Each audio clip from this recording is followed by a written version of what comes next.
People. Que pasa, say what they do. Welcome to Crime Time News, where the difference is in the meds. First thing that is popping in the news, it is called Play with FIRE, you go get bun. Play silly games and you get silly prizes. And people, all of this appropriately applies in an incident that took place in a place called Cornwall Courts.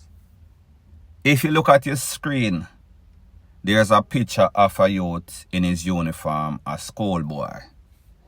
There's a man, his name is Danny. Danny operates a very popular cook shop. This is Danny's stepson. If you look at your screen again, here is Danny's stepson and his best friend in the black. His best friend would turn out to be his worst nightmare. Based on information that I got, it is said that Danny's stepson friend had some sorts of tool. He is not a pawpaw. He is not a licensed firepiece holder. So therefore, we can come to the logical conclusion that he was in possession of some sorts of hot tool. What was he doing with some sorts of hot tool? If he's not a criminal, even if he was an artist, you're not supposed to have any sorts of tool, even if it is a prop, meaning fake. So therefore, Danny's stepson friend has some sorts of link, directly or indirectly, with criminal elements. He might be a criminal himself. It is said that in a gesture, playing, ramping, pointed the tool at Danny's stepson, squeezed the trigger, don't know why, what came to his head. And people like them say, the devil always finds work for idlers. And people, it is said that when he squeezes, it dispenses some sorts of corn in direction of the head of Danny's stepson's head. He was rushed to the place of recovery. However, people, too late was the call. Now, people, here's a picture of Danny's stepson and the mother together in better times. If you notice, everybody polar out. And people, nothing is wrong with that. If you can afford it, if you like nice stuff and you have the money by legitimate means to afford these nice things. However, people, truth and the facts, and I am not saying that this applies to Danny's stepson or him friend we take him away. Somebody did something wrong. Somebody knew that their friend was a criminal, because people don't just play with guns just out the blues. They must have access. They must know somebody that is involved directly or indirectly. So therefore, once this tool is hot and somebody lose their life, sympathy goes out. Condolences goes out to the family member. We never want to see a school youth lose his life.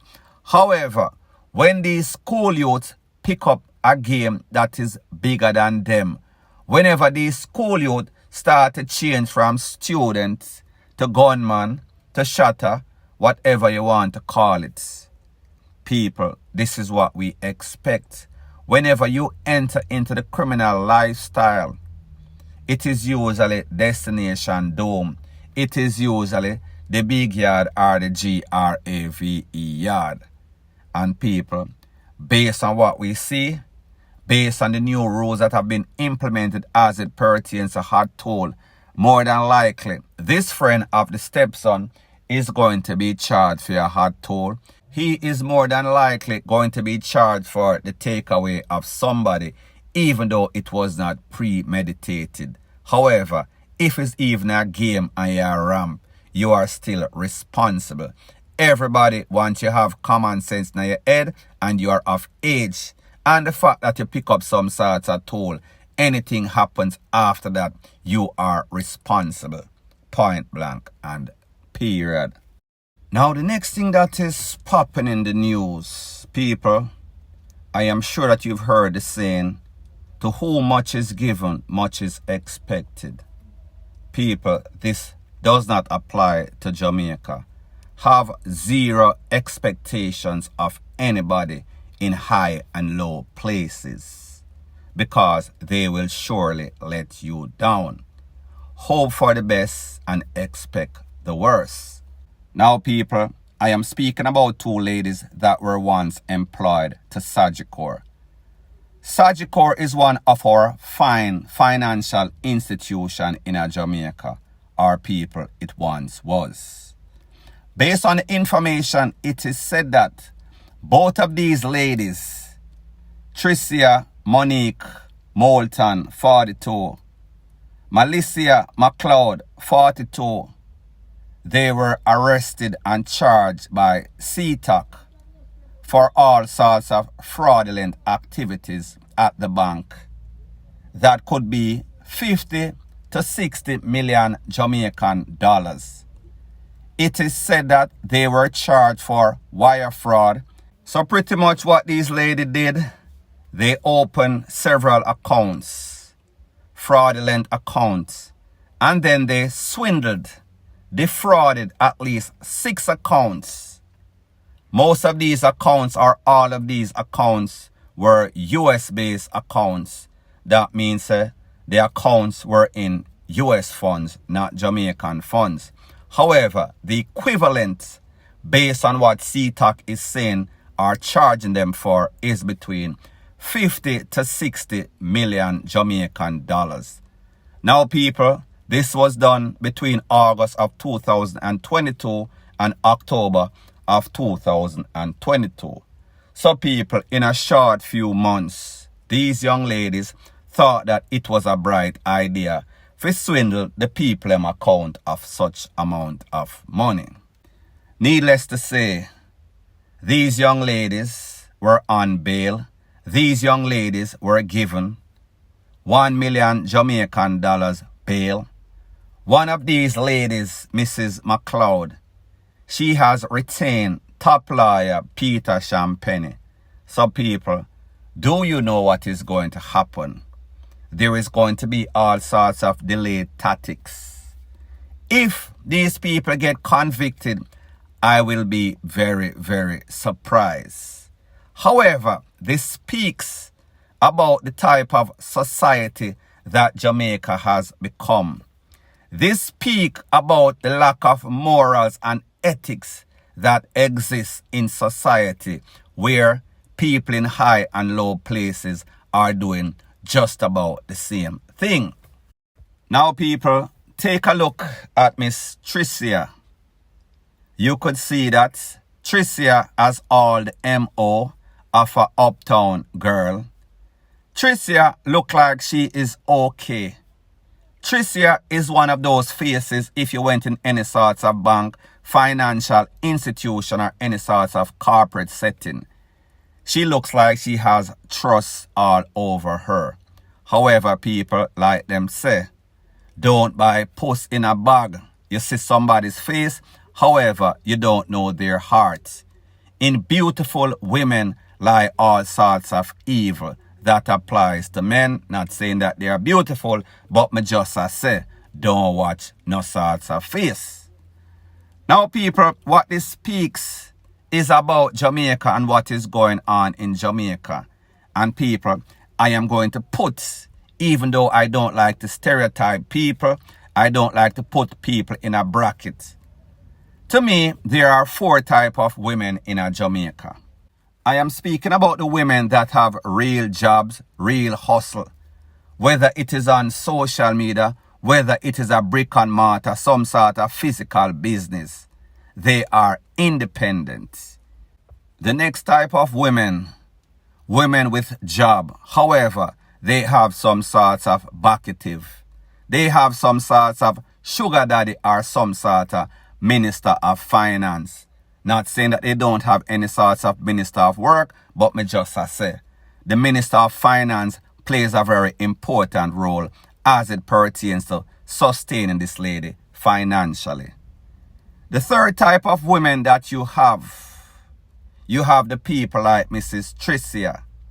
Tricia have that uptown image. Tricia have that innocent look. However, deep within Tricia's mind and heart, there lurks a whole bunch of thievery, a whole bunch of conism, a whole bunch of fraudulent activities. The fourth category might be just as bad as the third category. I am speaking about the people with the Slickiana syndrome, meaning that these women do not have any sorts of ambition of getting any sorts of 9 to 5. Their hustle is pretty much do whatever it takes, put them mouth, put them ASS, put them pumps over the counter. They are selling the back road arbor dashery.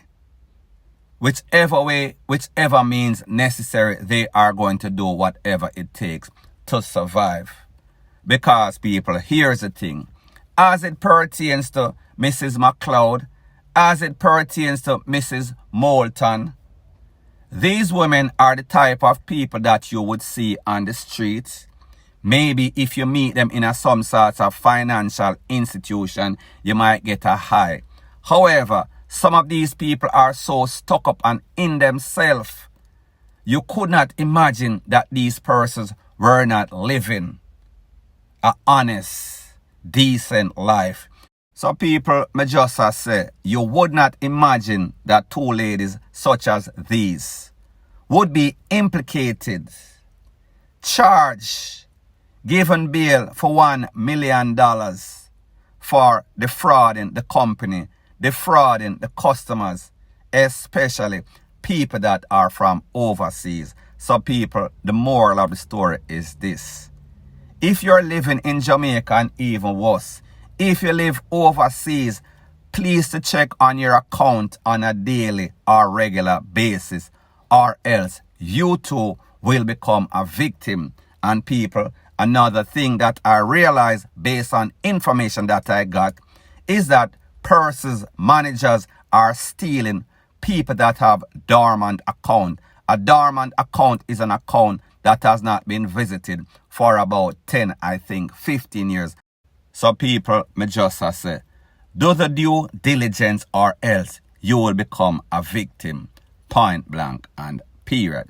So anyways, people, thanks once again for checking out my video. If you appreciate videos to the point, no sorts of beating around the bush, show your appreciation by liking, commenting, sharing, and subscribing to my channel. That is how YouTube promotes videos like these to like-minded, sensible persons like yourself. And people, remember, whenever you are striving in life, there is always going to be a set of vipers. These vipers realize that their ceiling is in the cellar in the abyss of hell. However, when they look at you, they see potential, they see greatness. They realize that your ceiling is in the stratosphere. So therefore, for them to be up, they're going to do everything within their means to bring you down. Point blank and period.